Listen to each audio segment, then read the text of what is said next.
सर्वदेवन की जय, अपने अपने गुरु महाराज की जय, अवध धाम की जय, ब्रज धाम की जय, गौ माता की जय, गंगा मैया की जय, जमुना मैया की जय, तुलसी मैया की जय, सब रसिक संत भक्तों की जय, श्री भक्त माई की जय, श्री नाभाजी महाराज की जय, श्री प्रियादास जी महाराज की जय। जय जय सीताराम, जय जय श्री राधे श्याम।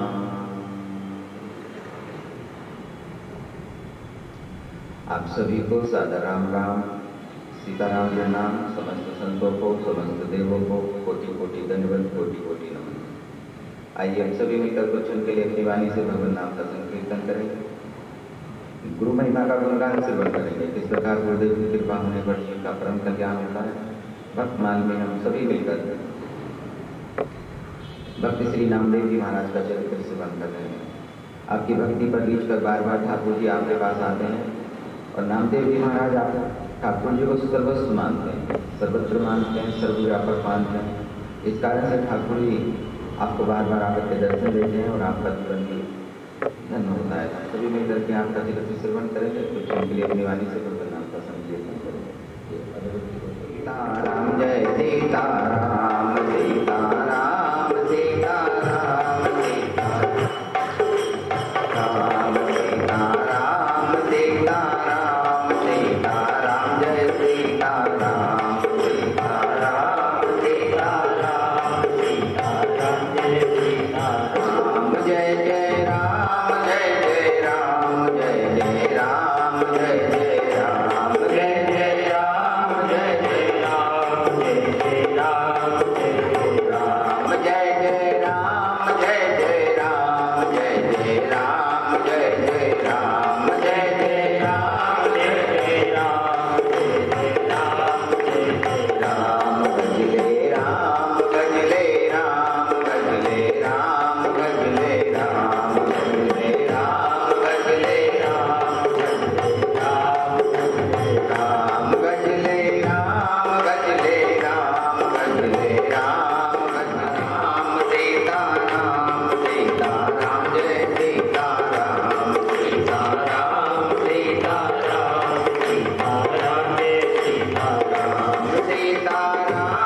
सीताराम सीताराम, जय सीताराम, सीताराम सीताराम सीताराम, जय सीताराम, सीताराम सीताराम सीताराम, जय सीताराम। बोलिए श्री सीताराम। इसी प्रकार से हमें ठाकुर जी की प्राप्ति हो जाए। लेकिन जब गुरुदेव हमारे जीवन में आते हैं तो सहज में ही हमारा मार्ग प्रशस्त होता है। एक बच्चा अपने परिवार के संग गोवर्धन जी की परिक्रमा करने के लिए गया। समस्त परिवार ने मिलकर परिक्रमा करी और परिक्रमा करने के बाद आकर के थक करके सभी धर्मशाला में आकर के ले गए। लेकिन एक बालक था वहां पर, वो खेल रहा था। कोई व्यक्ति वहां से निकल कर गया, पूछने लगा कि भैया ये सब कैसे अचेत पड़े हुए हैं। बालक ने कहा कि ये सब परिक्रमा करने गए थे, इस कारण से थक करके सो रहे हैं। व्यक्ति ने पूछा कि क्या तुम नहीं गए थे साथ में? बालक ने कहा था कि हम भी गए थे। व्यक्ति पूछता है फिर तुम क्यों नहीं थके? बच्चा उत्तर देता है कि मैं इनके कंधे पर बैठ करके गया था। ये भगवत प्राप्ति का जो मार्ग है ना, ये हमारे गुरुदेव का मार्ग है, हमारा मार्ग नहीं है। हमारे गुरुदेव हमें जिस मार्ग पर चलाए उस मार्ग पर चले। जिस कार्य को गुरुदेव करने के लिए कहें उस कार्य को करें। और जब ऐसा हम मान लेते हैं कि गुरुदेव हमारे नैया को पार करेंगे, तो तब हमें सहज में ही अपने गुरुदेव के कांधे पर बैठ करके और भगवत प्राप्ति को करने का सहज में ही परम सौभाग्य प्राप्त होगा। भगवान भोलेनाथ माता पार्वती को कहते हैं कि श्वाश्रम च सब जाति च सब कीर्ति पुष्टि वर्धनम एतत् सर्व परित्यज्य गुरु यंत्र भाव्यते। मैं कुछ कुल में जन्म हुआ है, मेरी जाति अन्य जातियों से श्रेष्ठ है, मैं बहुत धनाढ्य हूँ, मैं बहुत ऐश्वर्यवान हूँ, मेरे परिवार की प्रशस्ति यश चारों ओर फैला हुआ है। इन विचारों से त्रस्त व्यक्ति एक लघु घेरे मात्र में ही रह जाता है। ठाकुर जी की प्राप्ति ना स्त्री को होती है ना पुरुष को होती है, न अन्य किसी जीव को होती है। ठाकुर जी की प्राप्ति जो गुरुदेव के वचनों का अनुसरण करके साधन करता है, जो साधक होता है, उसको होती है। और वह साधक कोई भी हो सकता है, पुरुष नपुंसक नारी व जीव चराचर, कोई भी हो सकता है। जो अपने गुरुदेव के वचनों का स्मरण करेगा, अपनी जाति, अपने कुल, अपने धर्म, इन सब का परित्याग करके और ठाकुर जी को यह मान करके यतन कीर्तन करेगा कि मेरा जन्म तो ठाकुर जी के लिए हुआ है, चाहे कहीं भी क्यों ना हुआ। गनिका कौन से उच्च कुल में जन्म हुई थी? ठाकुर जी ने अपना शीश झुका करके और मुकुट को धारण किया था और अशुद्ध अवस्था में थी उस वक्त में, जाति से ही, कदम से ही, शरीर से ही, और ठाकुर जी ने शीश झुका दिया था गनिका के सामने। तभी तो नरसिंह भगत कह रहे थे कि गनिका तेरी गुर्ती ला गया। तो लघु फेरे मात्र में ही रह जाता है, पूर्ण रूप से समर्पित नहीं हो पाता। जब तक हम दीनहीन नहीं बनेंगे तब तक जो है हम ठाकुर जी को अपने अमूल्य जीवन को ऐसे ही समाप्त कर देते हैं। और शिष्य को चाहिए कि वह प्रयास करके किसी भी प्रकार से इन चिंतनों से स्वयं को मुक्त करे और अपना सारा चिंतन गुरुदेव के ही लिए समर्पित करे। जिसने अपना सर्वस्व तात्पर्य धन नहीं है, सर्वस्व तात्पर्य है कि अपना तन और मन, पहले दो चीज अर्पण करो। धन तो कोई भी दे देगा, धन देना कोई बड़ी बात नहीं है। हम अपने तन को जाकर के सेवा में लगाएं और मन से चिंतन करते हुए ठाकुर जी का भजन करें। माला तो कर में फिरे, जीव फिरे मुख माई, और मनुआ तो जग में फिरे, और यह सुमरन कराएगा।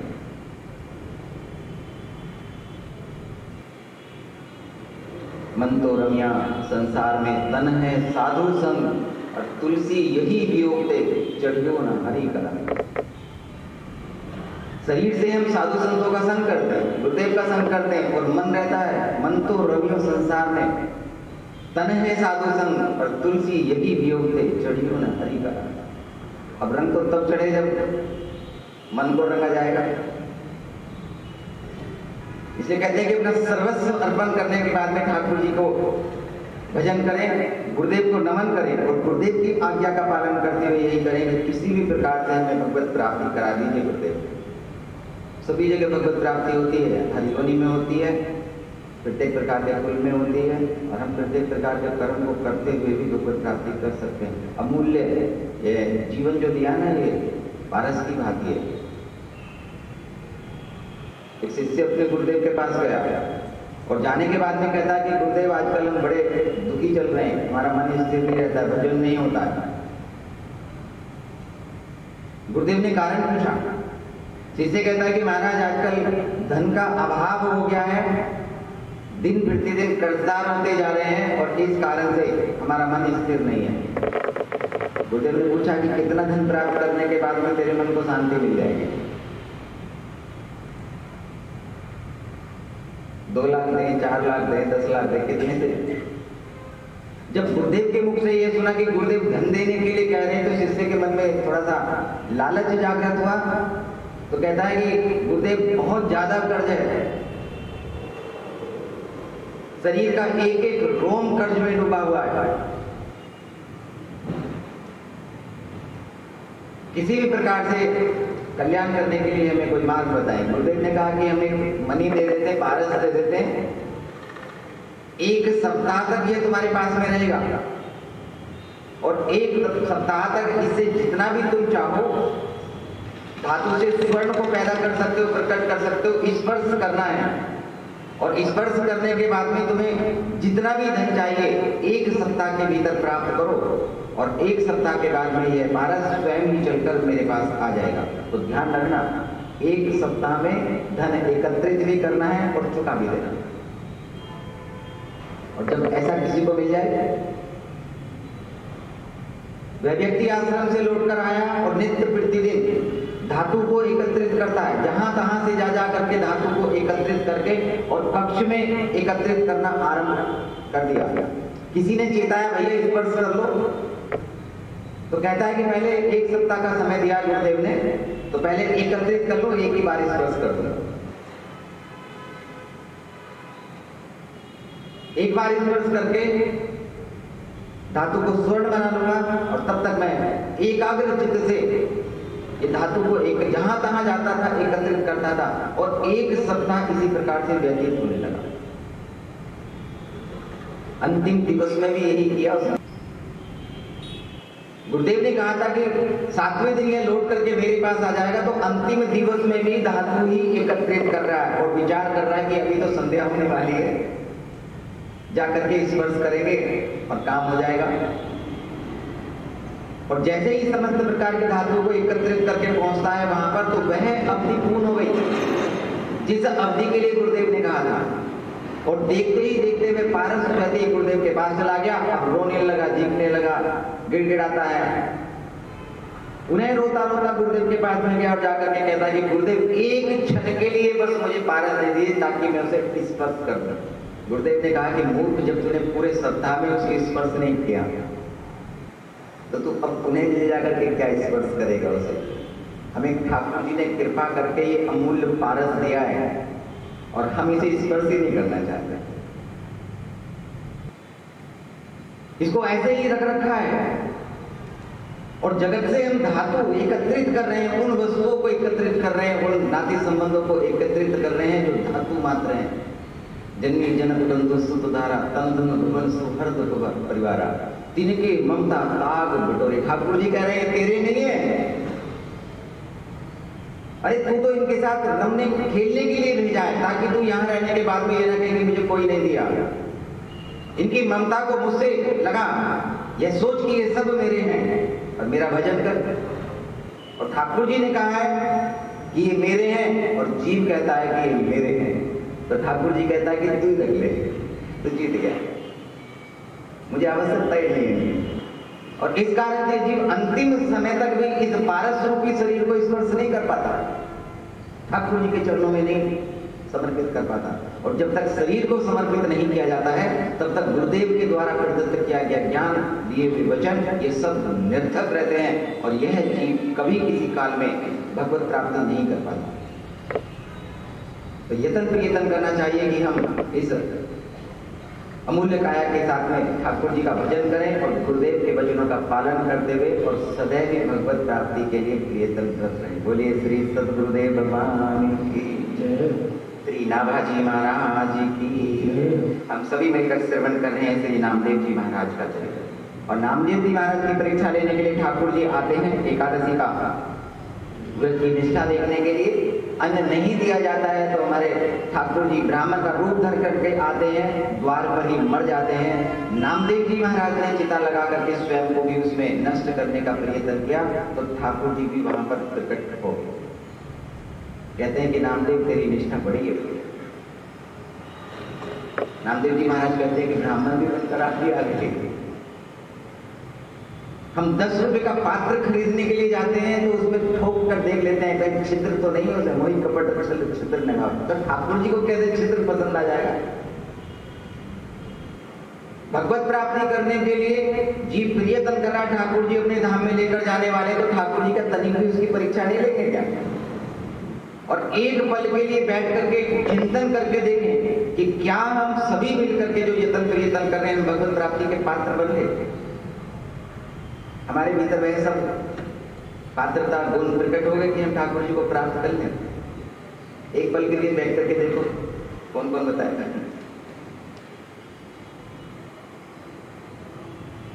नामदेव जी महाराज कहते हैं कि बिल्कुल सर्वत्र आप ही हैं और इसी निष्ठा की परीक्षा लेने के लिए ब्राह्मण का रूप धर करके आते हैं। नामदेव जी महाराज उत्तीर्ण होते हैं और ठाकुर जी बड़े प्रसन्न हो जाते हैं। जागरण माज हरि भक्तन तन को प्यास लगी। एक दिन एकादशी की जागरण करते हुए प्यास लगने लगी भक्तों को। नामदेव जी महाराज के यहाँ पर संकीर्तन हो रहा था। भक्तों ने कहा नामदेव जी प्यास लगी है, थोड़ा सा जल की व्यवस्था हो जाए। नामदेव जी कहते हैं कि जल तो पीछे कुएं पर मिलेगा, भर के तो रखा नहीं है। एकादशी में वैसे भी ज्यादा आवश्यकता नहीं पड़ती है। सभी कहने लगे महाराज आपका कुआ है तो आप ही ला दो जाकर के, रात्रि में हम तो देखा हुआ नहीं है, इधर उधर पैर कहीं गिर गया तो। नामदेव जी महाराज जाते हैं और गए लेन जल प्रेत आनी कीरी फेरिए।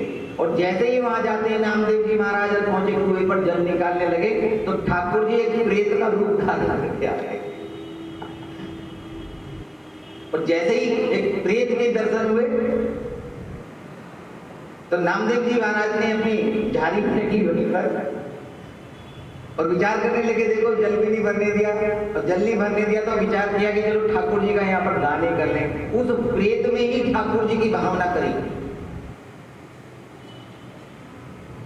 प्रेत में ठाकुर जी की भावना करी, और प्रेत में ठाकुर जी की भावना करने के बाद में नामदेव जी महाराज ने पद गाना आरंभ किया। ये आई मेरे लंबक नाथ, भूत प्रेत ऐसे होते हैं ना, वायु शरीर होता है भूतों का। ये आए मेरे लंबक नाथ, लंबे नाथ मेरे यहाँ पर आकर के प्रकट हुए। धरती पांव स्वर्ग लो माथो, योजन भरी भरी हाथ। एक एक योजन के हाथ हैं, स्वर्ग तक के पैर ऐसे लगा रखते हैं, उनको देख करके नमन करते। शिव संकादिक पार नवे तेसरी सखा विराजत साथ। छोटे छोटे भूत प्रेत भी साथ में लगा रखे थे, तो उनको देख करके नमन करना आरंभ कर देते हैं। नामदेव अंतर्यामी कियो मोहि सनातन। भूत को देख करके कहते हैं कि ठाकुर जी आज आपने मुझे दर्शन दे करके सनात कर दिया। और जैसे ही ये कहा कि सनात कर दिए तो उस भूत में से ही ठाकुर जी प्रकट हुए। और जैसे ही प्रकट होते हैं नामदेव जी महाराज कहते हैं कि ठाकुर जी आजकल भूत का रूप भी धारण करना आरंभ कर दिया क्या? ठाकुर जी ने कहा जब सर्वत्र तुम मुझे देखते हो, ऐसा महात्मा तो बड़ा ही दुर्लभ होता है जो सर्वत्र भी ठाकुर वासुदेव सर्वत्र, ऐसे जो होते हैं जो सर्वत्र देखना आरंभ करते हैं। तो ठाकुर जी कहते हैं तुम भूत में भी मुझे देखते हो। नामदेव जी महाराज कहते हैं अगर आप नहीं होते तो प्रकट कहां से होते इसमें से? ऐसी निष्ठा है। और इसी निष्ठा के कारण से नामदेव जी महाराज के जीवन में बारंबार ठाकुर जी आते हैं और पेट से निकाल के रखते तो पद तत्काल गाए, तत्काल पद गाया है। ठाकुर जी प्रकट हुए, प्रसन्न हो गए, बड़ी कृपाल रूप धरियो छवि ढेरी है। कहते हैं ठाकुर जी आपकी जो छवि है ना ये बड़ी, आप बड़े कृपालु हैं। आप किसी भी छवि में आकर के दर्शन देते हैं, कृतार्थ कर देते हैं। और सदैव नामदेव जी महाराज ऐसा ठाकुर जी को देखा। एक बार नामदेव जी महाराज जा रहे थे, मार्ग में दो मार्ग मिले, ऐसे करके खड़े हो गए। अब कौन से मार्ग से जाए, कोई भी नजर नहीं आया। नामदेव जी महाराज ने एक पत्थर को लिया, पत्थर से पूछते हैं प्रभु जरा मार्ग बता दिया हमें, कौन से मार्ग से हमें जाना है। पत्थर में से प्रकट हो गए ठाकुर जी। कहते हैं नामदेव जी इधर से चले जाते।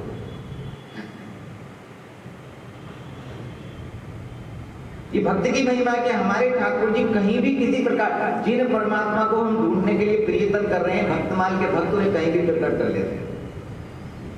कल आप भक्ति करेंगे तो आप भी भक्तमाल के भक्त बनेंगे।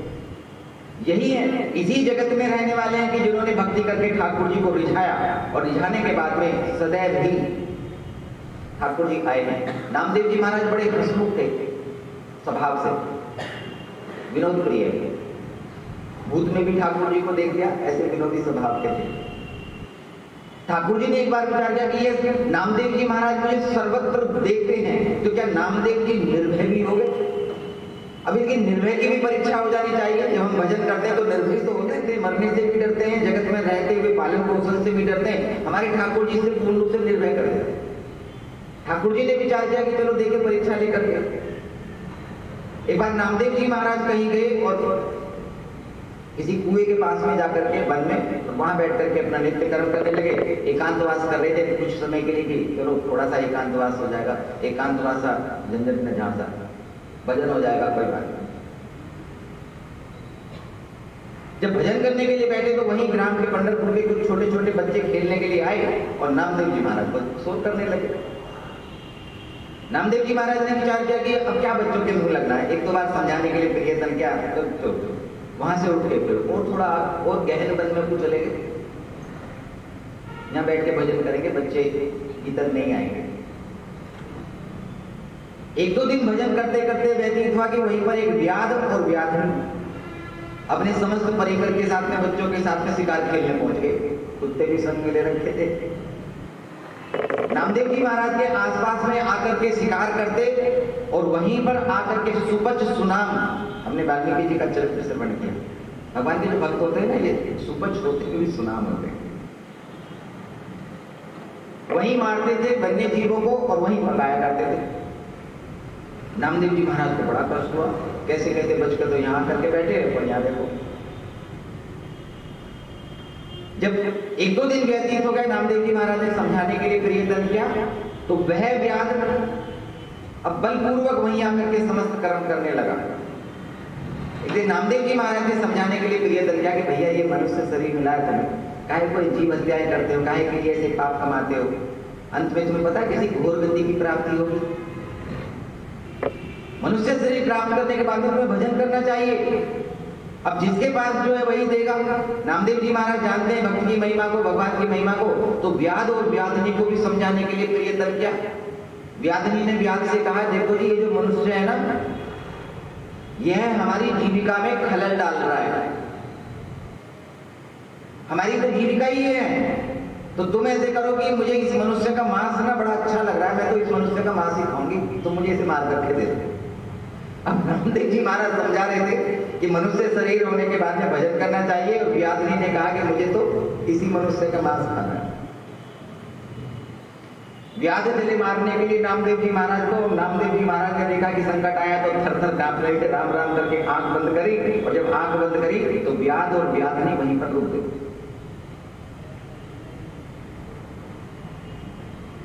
नामदेव जी महाराज वहां से भागे, अपनी सब सामग्री वहीं छोड़ दी और वहां से भाग लिए। भाग करके जैसे जैसे मन में विचार किया चलो प्राण तो बचे, और मार्ग में विचार करते हैं कि प्राण बचे तो चल करके ठाकुर जी के दर्शन करते हुए तभी चले।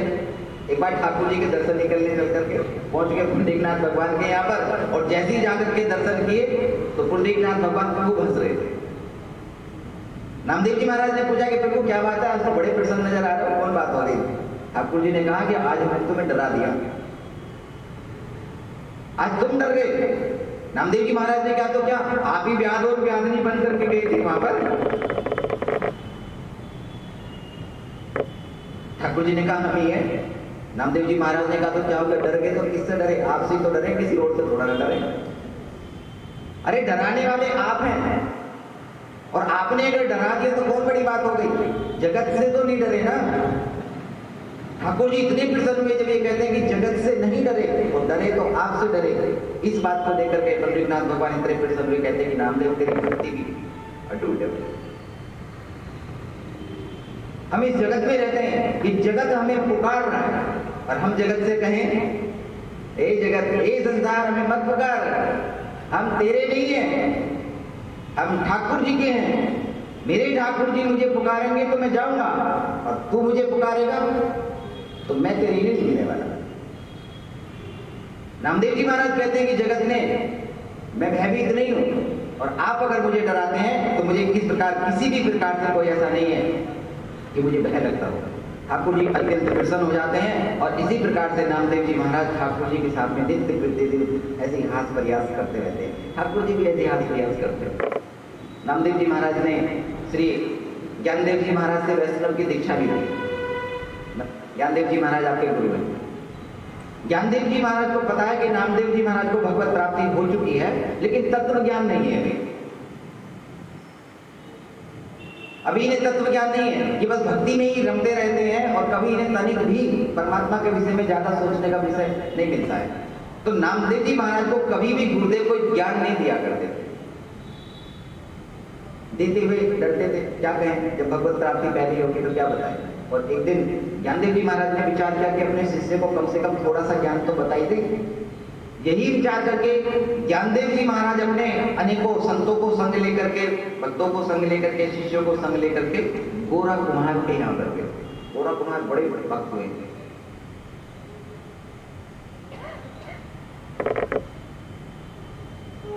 प्रहलाद जी महाराज को प्रसंग जो आता है ना, उसमें यही नाम आता है। गोरा कुमार के वहां पर गए, सभी जाकर के वहां पर बैठ जाते हैं। नामदेव जी महाराज के संग में थे, और ज्ञानदेव जी महाराज की एक बहन थी मुक्ताबाई।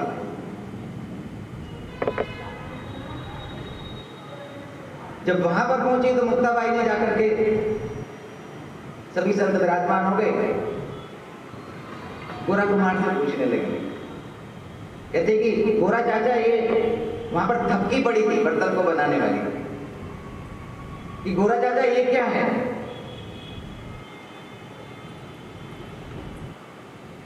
गोरा कुमार कहता है कि बेटी है थपकी है, इससे बर्तनों को कच्चा और पक्का देखा जाता है जब बनाते थप थप करके। मुक्ताबाई ने वो थपकी उठा ली और उठा करके कहते हैं कि चाचा आज हम देखेंगे इन संतों में कौन कच्चा है कौन पक्का है। अब उस थपकी को लेकर के संतों के सिर पर ऐसे मार मार के देख रही है, टक टक करके। अब संत विचार करते हैं पता नहीं है कौन सा स्वागत सत्कार हो रहा है, कौन सा सत्संग हो रहा है। ज्ञानदेव जी महाराज की भाई ने तो कुछ कह भी नहीं सकते, पता नहीं कौन सा सादर सत्कार होने लगा। और ऐसे टक टक करते करते जब नामदेव जी महाराज के पास में पहुंची तो नामदेव जी महाराज बिगड़ गए, कहने लगे कि ये क्या कर रही हो तुम। गोरा कुमार ने कहा कि मुक्ता ये कच्चा है, ये कच्चा घड़ा है, अभी पका नहीं है, ये कच्चा घड़ा है। अब इस बात को देखकर तो और अपमानित महसूस किया नामदेव जी महाराज ने कि किसी संत ने कुछ नहीं कहा, हमने कहा कि ऐसा नहीं करना चाहिए संतों के साथ, तो हमें ऐसे कच्चा घड़ा बोल दिया। तो वहां से उठ करके आए और विचार करने लगे कि चल के भगवान से शिकायत करेंगे। तो लेखनाथ भगवान के पास पहुंचे, जाकर के कहने लगे देखो आज हमारा बड़ा अपमान हुआ है प्रभु। ठाकुर जी कहने लगे तो किसी को गुरु बना लो। अरे कच्चे तो तुम हो ही, कच्चे नहीं होते तो जब किसी को विक्षेप नहीं हुआ तो तुम्हें क्यों हुआ। तो तुम्हें परिपक्व होने के लिए तुम्हें किसी को जाकर के अपना कोई गुरु बना लो, और गुरु बनाने के बाद में तुम्हारे अंदर परिपक्वता आ जाएगी तो ठीक हो जाओगे। नामदेव जी महाराज कहते हैं किसको बनाए, तो विश्वभा जी को बना लो। जंगल में चले जाओ, वहां पे एक शिवालय है, उसी में रहते हैं बाबा विश्वभा खेचर जी महाराज। नामदेव जी महाराज ने कहा ठीक है। अब नामदेव जी महाराज विभू से आज्ञा लेकर के चले और चलने के बाद में वन में पहुंचे, और वन में जहां शिवालय था वहां पर जाकर के देखते हैं कि एक ओगड़ बाबा वहां पर पौधे पड़े हुए हैं और अपने पैर जो है शिवलिंग के ऊपर दोनों रख करके आराम से चित लगा करके सो रहे थे। ठाकुर जी की बैठे हरि की गोद। अरे ठाकुर जी की गोद में बैठने में कौन है, लेकिन हमारे अंदर उतनी पवित्रता होनी चाहिए कि हम ठाकुर जी को अपनी गोद में बिठाएं अथवा ठाकुर जी की गोद में हम बैठे।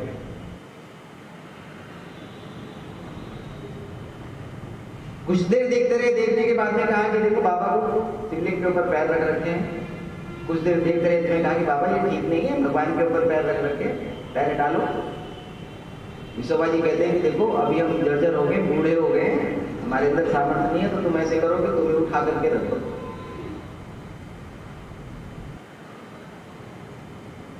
नामदेव जी महाराज ने विश्वभा जी के चरण पकड़े, चरण में पकड़ ऐसे घुमाने लगे, और जहां भी रखते हैं वहीं पर एक शिवलिंग प्रकट हो जाता है। उन्हें घुमा करके रखे तो वहां पर प्रकट हो गया, फिर घुमा करके प्रकट हो गए। एक क्षण में नामदेव जी महाराज को स्मरण हो गया कि यही विश्वभा जी है जिनके पास ठाकुर जी ने भेजा है। नमन किया, नमन करने के बाद में कहते हैं कि आप मुझे ज्ञान प्रदान कीजिए। विश्वभा जी ने कहा ज्ञान तो तुम्हें मिल गया,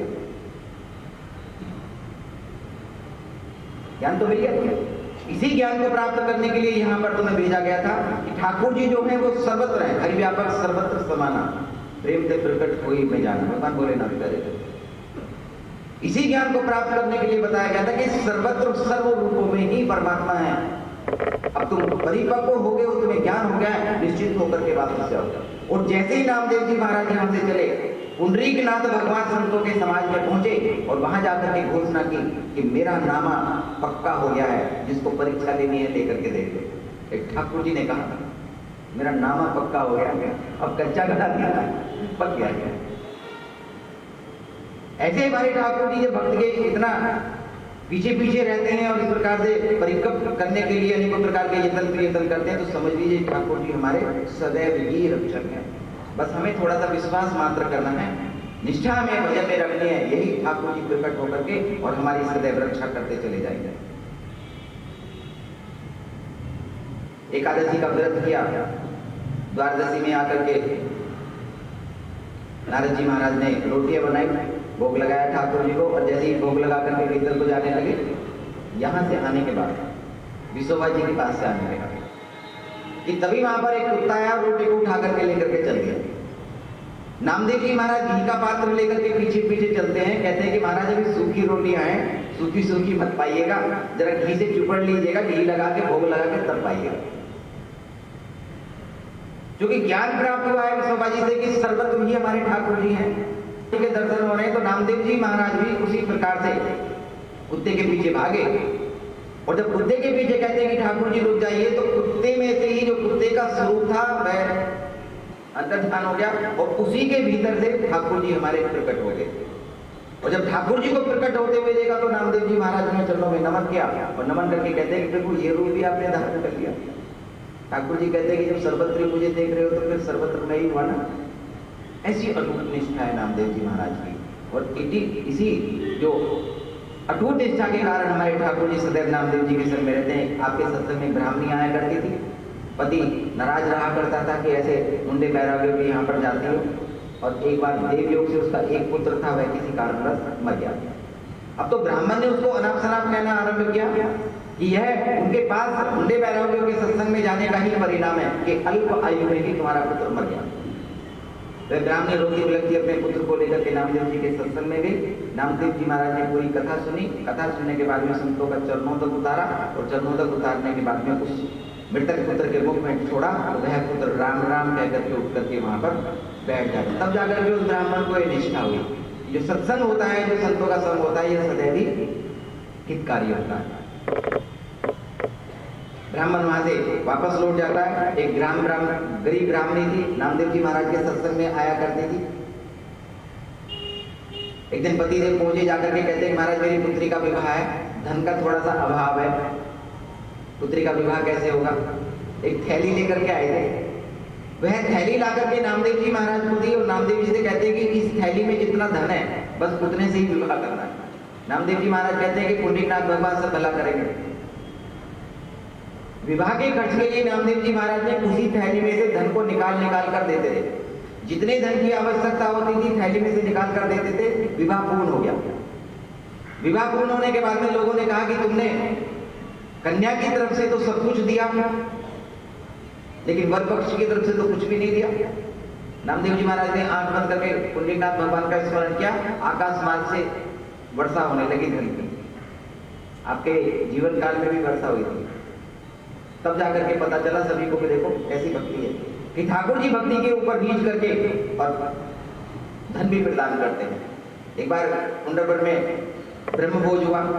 ब्राह्मण और संत एकत्रित हुए। सभी ब्राह्मण इस बात के ऊपर कुपित हो गए कि पहले हम भोजन पाएंगे। इनका क्या, ये तो मुंडे बैरागी है, संत बाद में पाएंगे।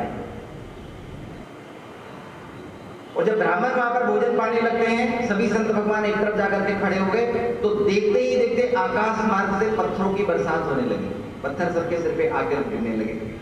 वहां से भागे और जब भागते हैं तो जिधर जिधर जाते हैं वहीं पर पत्थर गिरने लगे। तब जाकर के पता चला कि भक्त का अपमान करने का फल है ये। जो अपराध भक्त कर करे राम रोष पावक सो जरे।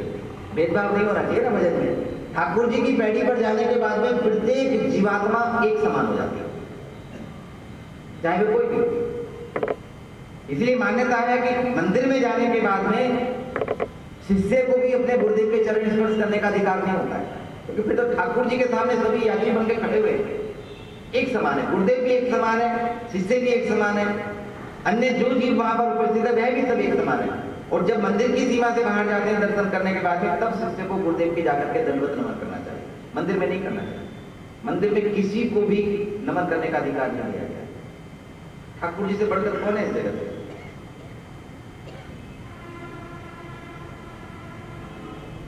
सभी ने माना इस बात के लिए कि भक्त का अपमान हुआ, जाकर के क्षमा याचना करी। नामदेव जी महाराज सभी भक्तों को बुलाया गया और बैठा कर प्रसाद पवाया, तो तब जाकर के सभी वहां पर ठीक हो जाता है। और सभी ने इस प्रकार से संकल्पित किया कि हमें भेदभाव नहीं करना चाहिए। नामदेव जी की माता ने एक बार नामदेव जी से कहा कि हमें कुछ पीड़ा हो रही है तो पलाश की छाल ला करके दे दो। पलाश की छाल ला करके वृक्ष को ऐसे छील करके छाल निकालिए तो कष्ट हुआ होगा उसको। उस वृक्ष की पीड़ा को देखकर के नामदेव जी महाराज ने अपने कुटिया में, घर में जाकर के कक्ष में अपने ही ऐसे शरीर की खाल को पर निकालना आरंभ कर दिया। देखे तो सही कितनी पीड़ा हुई होगी। माता ने जब बहते हुए रक्त को देखा और पूरा वृत्तांत बताया तो माता के मुख से निकल जाए कि नामा एक दिन तू बहुत बड़ा संत बनेगा। और माता का ही आशीर्वाद रहा कि आज हम सभी बैठ करके नामदेव जी महाराज की महिमा का गुणगान सर्वट कर रहे हैं। बड़े संत तो बने होंगे। और नामदेव जी महाराज की बात क्या है, नामदेव जी के घर पर एक सेविका आती थी, नाम था जनाबाई। जनाबाई ऐसी भक्त हुई ये सत्संग और भक्त का प्रभाव था कि घर में नौकरानी का काम करने वाली सेविका और उच्च संतों में गिनती होती है। जैसे नामदेव जी महाराज समर्पित है, उसी प्रकार से जनाबाई भी समर्पित थी। एक बार जनाबाई कपड़े धोने के लिए घाट पर गई। पीछे से संत भगवान कुछ पधारे नामदेव जी के यहाँ, और नामदेव जी ने किसी के हाथ से वहां पर संदेश पहुंचाया कि इस स्थान पर संत भगवान पधारे हैं, तो जल्दी से आकर के संतों की सेवा करो। जनाबाई विचार करती है कि अगर मैं वस्त्रों को यहाँ पर छोड़ के गई तो संत के वस्त्र को स्पर्श ना करे कोई, संत के शरीर और इस वस्त्र इनको स्पर्श नहीं करना चाहिए, दूर से ही नमन करना चाहिए। जनाबाई विचार करती है कि अगर ये वस्त्र यहाँ पर रहे तब भी ठीक नहीं, लेकर के जाते हैं तो देर हो जाएगी, तो क्या करें। ठाकुर जी प्रकट हो गए वहां पर, और ठाकुर जी ने आकर के कहा कि जनाबाई तुम संतों की सेवा करो, कपड़े मैं धो देता हूँ। जनाबाई के कपड़े धो देते आकर के ठाकुर जी ने, बोलिए भगवत्सल भगवान। ठाकुर जी घाट में कपड़े धो रहे हैं। ऐसी भक्ति थी। संत आकर के सत्संग क्या करते थे, ठाकुर जी से बात क्या करती थी जनाबाई। कबीरदास जी महाराज ने सुना कि नामदेव जी महाराज की शिष्या सेविका और ऐसी सिद्ध हो गई कि ठाकुर जी कपड़े भी धोते, बात भी करते, देखते दर्शन तो करके आए, कम से कम एक बार लालसा तो होनी चाहिए ना, चले एक बार दर्शन तो करेंगे कम से कम। कबीरदास जी महाराज पंढरपुर में आए, पता चला कि जनाबाई तो कहीं नहीं गई है। कहाँ गई है, तो कंडे बांधने के लिए गई, तो चलो वहीं दर्शन कर लेंगे। कबीरदास जी महाराज वहां पर गए दर्शन करने के लिए, तो देखा कि जनाबाई लड़ रही है वहां पर, और लड़की इस बात के ऊपर रही है, एक दूसरी स्त्री से कह रही है कि तूने मेरे कंडे चुराए। खूब लड़ाई हो रही है। कबीरदास जी महाराज ने खड़े होकर के देखा कि ये कैसी भक्ता है, कंडों के ऊपर लड़ रही है, तुच्छ कंडों लड़ाई कर रही है, और कह रही है कि इसने मेरे कंडे चुराए। तो पता कैसे चलेगा कि चुराए, सभी कंडे एक जैसे स्वरूप के हैं, तो पता कैसे चले। दूसरी वाली कह रही है कि मैंने चुराए नहीं, तो निर्णय कैसे हो। कबीरदास जी महाराज के मन में संशय हुआ, ये भक्त ऐसे नहीं हो सकती, हमने ठीक नहीं सुना, ऐसी किसी ने कह दिया होगा। फिर भी मन को दृढ़ करके गए, और जाने के बाद में कहने लगे जनाबाई काहे के लिए लड़ रही है, तो देख लो कबीरदास जी इसने मेरे कंडे चुराए।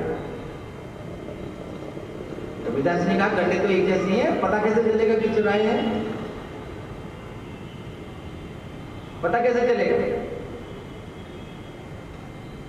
जनाबाई ने कहा कि देखो ये जो मेरे कंडे हैं ना, उनके भीतर से विठल जय विठल, विठल जय विठल ऐसी ध्वनि आ रही होगी, देख लो। कबीरदास जी आगे बढ़े, और आगे बढ़ने के बाद वहां पर एक कंडा उठाया, और कंडा उठा करके जब उसको सुना ना, तो उसमें से आ रहा था विठल जय विठल, विठल जय विठल। और दूसरे कंडे उठा करके देखे तो उनमें से आवाज नहीं आ रही थी। कबीरदास जी के मुख से निकला कि धन है ये कि जिसने जड़ को भी चेतन कर दिया है, जिसकी प्रशंसा सुनकर हम आए थे कि इसके स्पर्श मात्र से, संग मात्र से ही, और ये कंडे भी आज बैठ करके यहाँ पर भजन करना है। तो ऐसी महिमा सुन करके कबीरदास जी महाराज बड़े प्रसन्न हुए। ये सत्संग का प्रभाव है। हम जैसा संग करेंगे उसी प्रकार से हमारी वृत्ति जागृत हो जाएगी। नामदेव जी महाराज की एक पुत्री थी गोपाली, पुत्र का नाम था गोपाल। समय आने पर नामदेव जी महाराज ने विवाह कर दिया। विवाह करने के बाद में गोपाली अपने घर चली गई। अब गोपाली जब ठाकुर जी के सामने रहती थी तो नित्य प्रतिदिन संकीर्तन करती थी, भजन गान करती थी, और ठाकुर जी बड़े प्रसन्न रहा करते थे। जब से गोपाली विवाह होकर के गई, तब से वह गान नहीं होता था, तो ठाकुर जी जो है उतने प्रसन्न नहीं रहते थे। उधर गोपाली ससुराल में जाने के बाद में अपने ससुराल में वहां पर जब संकीर्तन करती थी तो घर वालों को लज्जा आती कि देखो यहाँ पर आकर के ऐसा गीत गाती। कुछ समय के बाद में वहां से घर बार छोड़ करके कहीं दूर चले गए, गांव छोड़ दिया। लेकिन गोपाली अभी भी उसी प्रकार से नृत्य गान करती है, और नित्य प्रतिदिन पुंडरीकनाथ भगवान को भजन सुनाने के लिए, संकीर्तन करने के लिए लालायित रहती है। और इधर पुंडरीकनाथ भगवान भी गोपाली के मुख से कुछ सुनना चाहते हैं। विचार करते हैं कि गोपाली आए, और आने के बाद में जो है कुछ दो चार भजन सुनाए, उसके बाद में संकीर्तन करें। जब ठाकुर जी ज्यादा व्यतीत हो गए तो गोपाल का रूप धारण किया। नामदेव जी महाराज का पुत्र गरुड़ जी महाराज को बुलाया, घोड़ा बनाया उनको और बैठ करके चल दिए, पहुंच गए। अब चूंकि नामदेव जी महाराज कभी कुछ ज्यादा देते नहीं थे तो इस कारण से ज्यादा कुछ स्वागत सत्कार नहीं किया और ना ही उनको भोजन इत्यादि के लिए पूछा। गोपाली को भेजने के लिए कहा तो गोपाली को भेजने के लिए भी मना कर दिया। ठाकुर जी गरुड़ जी को लेकर के वही गांव के बाहर जाकर के बैठ गए। गरुड़ जी ने कहा, ठाकुर जी ये जो जमाना है ना, ये चमत्कार को नमस्कार करता है, अगर गोपाली को लेकर के चलना है तो कुछ चमत्कार दिखाओ। ठाकुर जी ने एक मंजूषा प्रकट करी, मंजूषा से धन एकत्रित किया, कुछ सेवकों को प्रकट किया और उनके माध्यम से भेंट भेज दी। और जैसे ही भेंट भेजी तो सभी स्वागत सत्कार के लिए दौड़ पड़े, बड़े प्रेम के साथ में बुला करके लेके गए। घोड़े को चना खिलाया, ठाकुर जी को बड़े प्रेम से भोग खवाया और पूछने लगे, गोपाल काहे के लिए आए हो? ठाकुर जी ने कहा कि कल हमारे यहाँ पर पुंडरीकनाथ भगवान का उत्सव है तो गोपाली को लेने के लिए आए। घर वालों ने विचार किया, जब अभी इतनी दक्षिणा मिल रही है तो हो सकता है नामदेव जी महाराज को कहीं से कुछ मिल गया हो, खजाना मिल गया हो, पुत्री विदा होकर के जाएगी तो खूब धन मिलेगा। ठाकुर जी के संग में ही गोपाली को विदा कर दिया और विदा करने के बाद में जब ठाकुर जी गोपाली को लेकर के नामदेव जी के यहाँ पर पहुंचे तो स्वयं तो मंदिर में चले गए, गोपाली को भीतर भेज दिया। अपना अपर्णा भी वहीं पर छूट गया, एक चादर ओढ़ करके जो वहां से मिली थी उस चादर को ओढ़ कर ही मंदिर में चले गए, यही छूट गया, आभूषण भी वहीं छूट गए। कुछ समय के बाद में गोपाल आया। गोपाल ने पूछा, गोपाली तू कब आई? गोपाली ने कहा, भैया कैसी बात कर रहे हो, तू तो लेकर के आया था मुझे। तब जाकर के नामदेव जी महाराज को पता चला कि ठाकुर जी मेरे पुत्र का रूप धारण करके और यह सब लीला की। तात्पर्य यह कथा कि भक्ति की भक्ति पर रीझ करके ठाकुर जी अभी भी हमारे जीवन में आते हैं। कभी कोई रूप धारण कर लेते, कभी कोई रूप धारण कर लेते, कभी हमारे प्रिय बनकर आ जाते हैं, कभी हमारे इष्ट बनकर आते हैं, कभी हमें अन्य किसी प्रकार से आकर के सांत्वना देते हैं, लेकिन भजन में विक्षेप नहीं होने देते। जब हमारे जीवन में ऐसा क्षण है कि हम भजन कर रहे हैं और भजन करते हुए किसी प्रकार से व्यतीत हैं और कोई सांत्वना आकर के दे तो आपको तब पता नहीं चलेगा, आपका ही कोई प्रियजन आकर के ठाकुर जी इस प्रकार से लीलाएं करेंगे और करके चले जाएंगे। और यह यदा कदा हमारे सबके जीवन में आज भी होता है। बड़े ही प्रेम के साथ में नामदेव जी महाराज अपना जीवन व्यतीत कर रहे हैं। पत्नी का नाम राजा ही है, नामदेव जी महाराज। 15 सदस्य थे नामदेव जी महाराज के यहाँ, सबको मिलाकर के।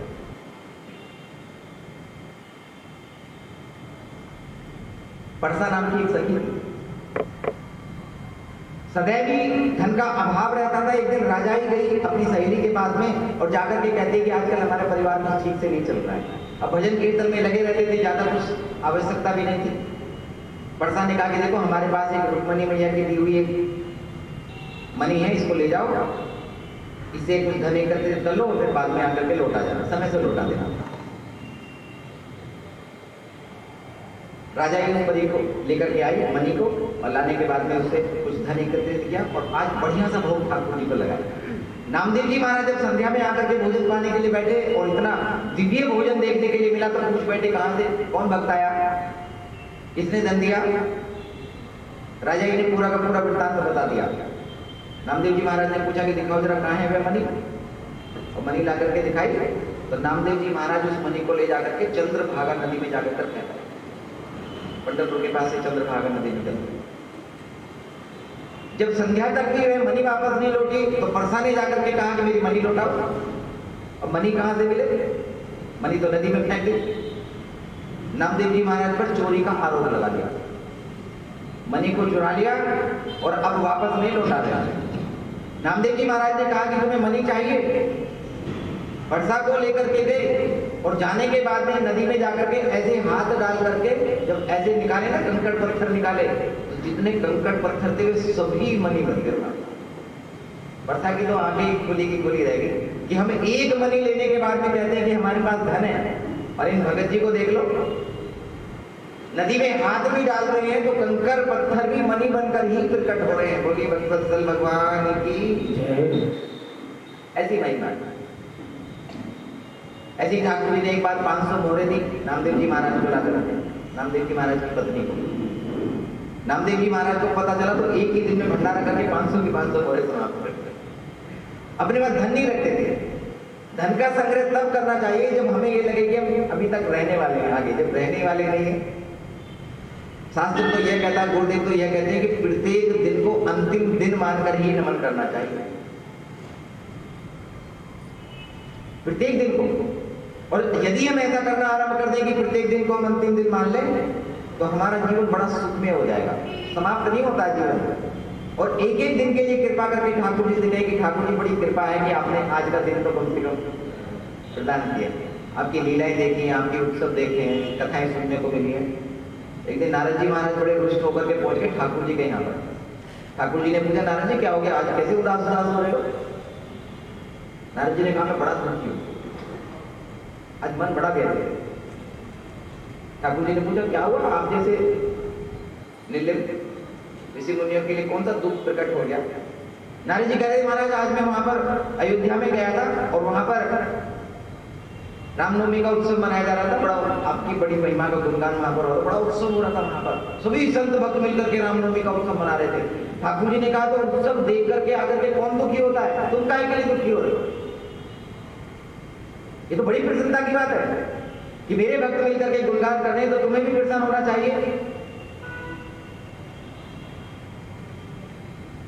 नारद जी महाराज कहते हैं कि प्रभु मेरे दुख का कारण यह नहीं है,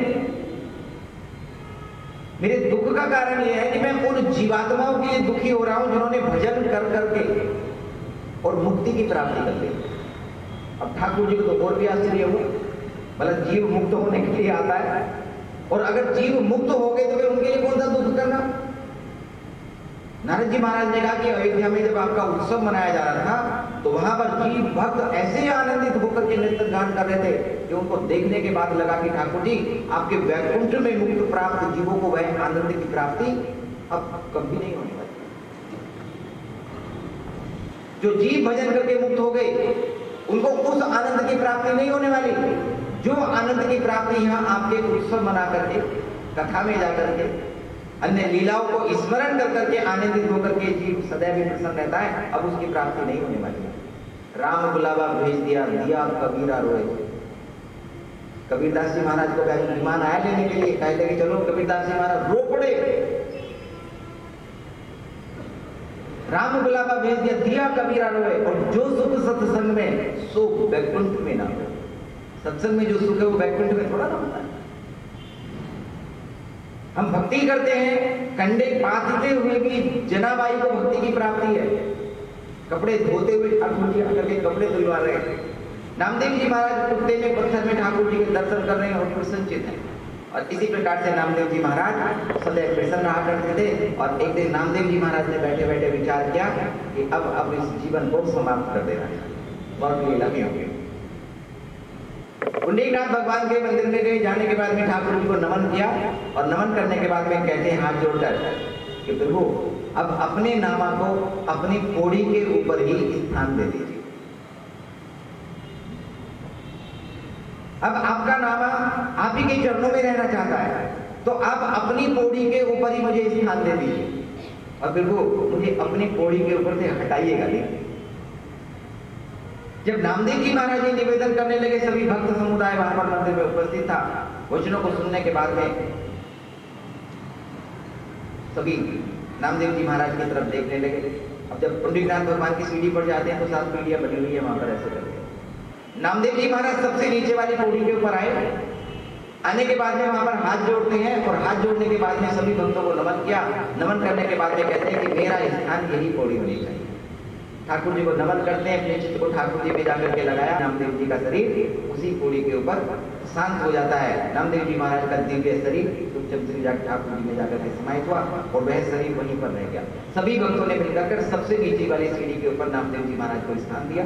उसी के नीचे नामदेव जी महाराज की स्थापना करी जाती है। और आज भी परंपरा है कि प्रथम सीढ़ी को सभी ऐसे नमन करते हैं, लेकिन कोई भी उसको अपने चरणों से स्पर्श नहीं करता है। नमन करके दूसरी सीढ़ी पर बगल से निकलकर तब चढ़कर वहां पर जाते हैं। तो नामदेव जी महाराज भगवान से प्रकट हुए, नामदेव जी भगवान के ही चरणों में आकर के अपने शरीर को समर्पित किया।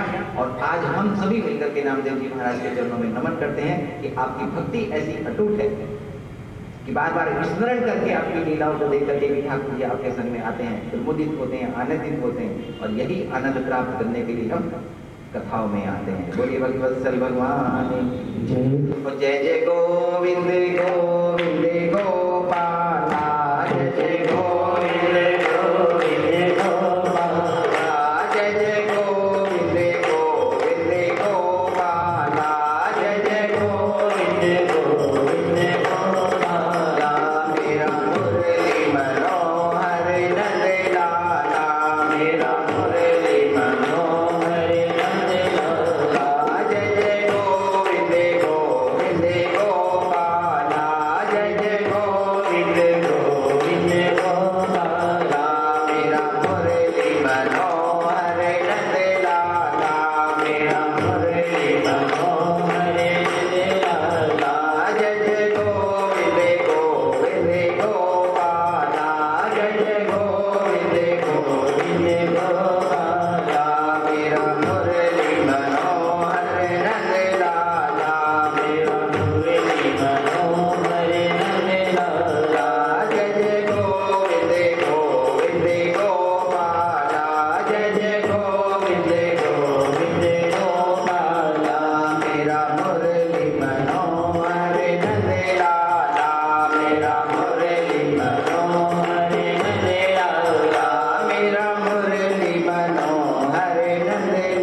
भगवत प्राप्ति का सबसे सहज सरल मार्ग है संतों की प्राप्ति।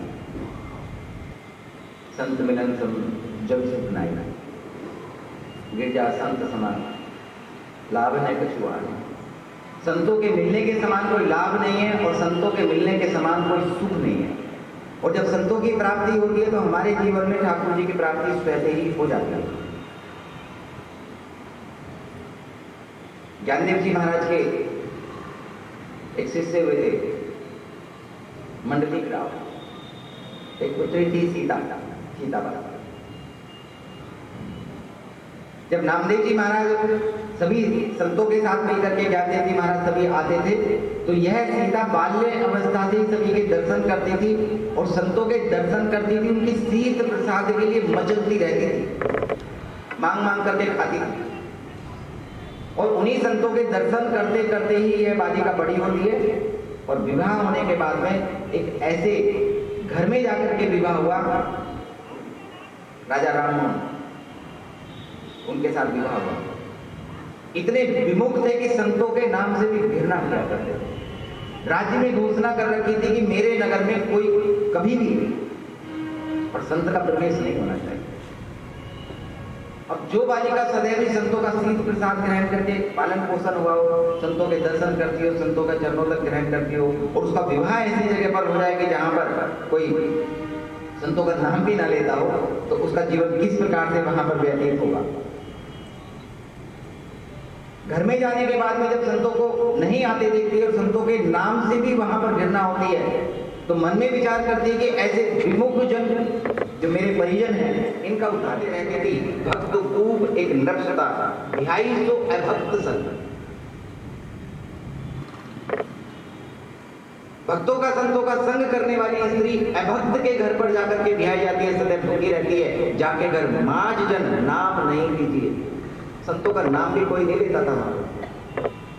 और जिस घर में संत नहीं आते हैं, गुरुदेव नहीं आते हैं, वह तो समय आने पर अपने आप ही नरकगामी हो जाता है। उपदेश देने वाला कोई नहीं होगा, स्वच्छंद हमारा आचरण होगा तो जो हम करेंगे वही ठीक है। तो संत हमारे जीवन में आने चाहिए। अब विचार क्या करती थी कि मेरे पति, मेरे ससुर, इन सबका उद्धार कैसे होगा। ठाकुर जी ने कृपा करके एक पुत्र दिया।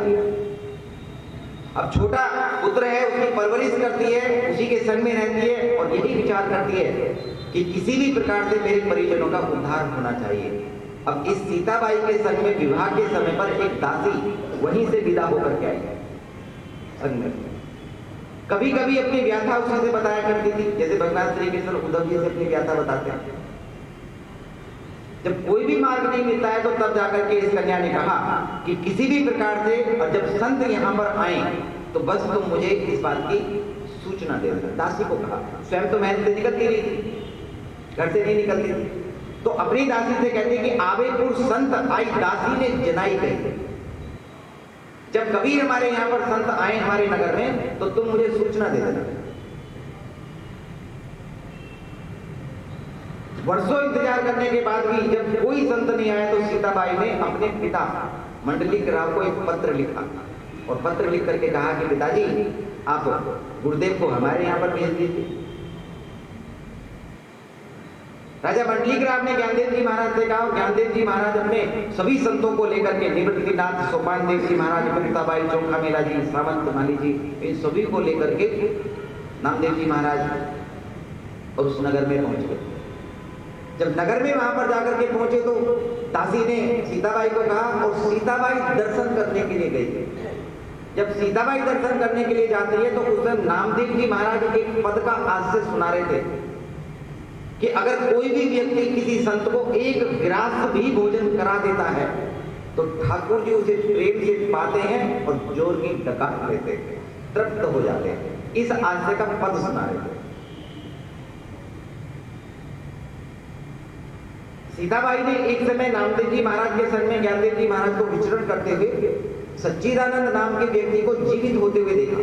सच्चिदानंद मर गए थे, मार्ग में पड़े हुए थे, सभी विलाप कर रहे थे और ज्ञानदेव जी महाराज निकल कर जा रहे थे। पूछने लगे, ये क्यों मर गया, कौन है? रोग से पीड़ित होकर के उसके प्राण गए, नाम बताया सच्चिदानंद। ज्ञानदेव जी के मुख से निकला कि सच्चिदानंद तो कभी मरता ही नहीं, ये कैसे मर गया? ज्ञानदेव जी महाराज ने उसको जीवित किया। सीताबाई ने इस दृश्य को अपने नेत्रों से देखा था और इस दृश्य को देखने के बाद में आज नामदेव जी महाराज कह रहे हैं कि अगर कोई एक टुकड़ा भी, एक गिलास भी संत को भोजन प्रसादी पवा देता है तो ठाकुर जी तृप्त होकर के डकार लेते हैं। सीताबाई ने मन में विचार किया, जब संतों की इतनी महिमा है तो यह संत मेरे घर में जाने चाहिए। अब मेरे घर में कैसे जाए? मेरे घर में तो छोड़िए, नगर में भी किसी का प्रवेश नहीं हो सकता, ऐसा वहां पर राजा ने घोषणा कर रखी है। दासी ने जनाई कही, सही कैसे जाए, सुत विष लेके दिए। दासी ने आकर के कहा कि देवी किसी भी प्रकार से अगर गुरुदेव और संत भगवान आ जाए तो इस घर का उद्धार हो जाए।